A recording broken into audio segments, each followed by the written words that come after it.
Hi friends, అందరికీ శుభోదయం. నేను మొన్న మా అమ్మోళ్ళ ఊరికి వెళ్ళాను. మా అమ్మోళ్ళ ఊరికి వెళ్ళి వచ్చేటప్పుడు బస్సు ఎక్కాను. ఆ బస్సులో కొంతమందికి ఒక ఆవిడ ఏమి చెప్తుందంటే, మా దేవుణ్ణి నమ్ముకుంటే నరక బాధలు ఉండవు, డైరెక్ట్గా స్వర్గానికే వెళ్ళిపోతాము, ఆయన గురించి మనం తెలుసుకోవాలి, మనం తెలుసుకోవటం లేదు, మీ ఊరు ఏ ఊరు, మీ ఇళ్ళకి మేము వస్తాము అని ఏదేదో చెప్తా ఉంది. నేను బాగా విని, ఏమమ్మా నరకం స్వర్గం నువ్వు చూసి వచ్చావా? అసలు ఏంది నువ్వు మత మార్పిడి చేసేది? నువ్వు నువ్వు వచ్చినట్టు గమ్మున కూర్చో. నువ్వేంది వాళ్ళు నీకేమన్నా చెప్తున్నారా మా దేవుడి గురించి? చెప్పలేదు కదా. మరి నువ్వెందుకు చెప్తున్నావు? నువ్వెందుకు అసలు ఈ విధంగా చెప్తున్నావు అని నేను మాట్లాడాను. ఇంకా ఆమె ఏం మాట్లాడలేకపోయింది.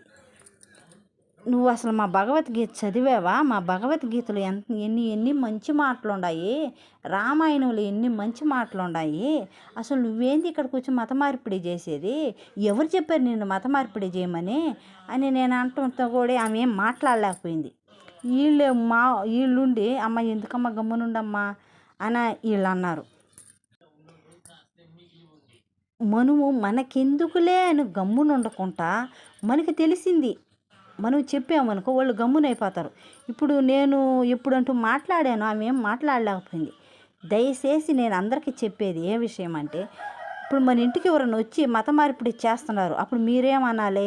మీరేందమ్మా మాకు చెప్పేది, మా దేవుడి గురించి మాకు తెలుసు అనేస్తే చాలు.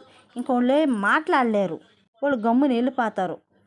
మనకెందుకులే అనుకునే కొంది ఇట్లాంటి వాళ్ళు పుట్టుకొస్తూనే ఉంటారు, ఈ మత మార్పిడులు చేస్తూనే ఉంటారు. దయచేసి మనం తెలుసుకోవాల్సింది ఏంటంటే, మన ఇంటికి వచ్చినప్పుడు ఈ మాట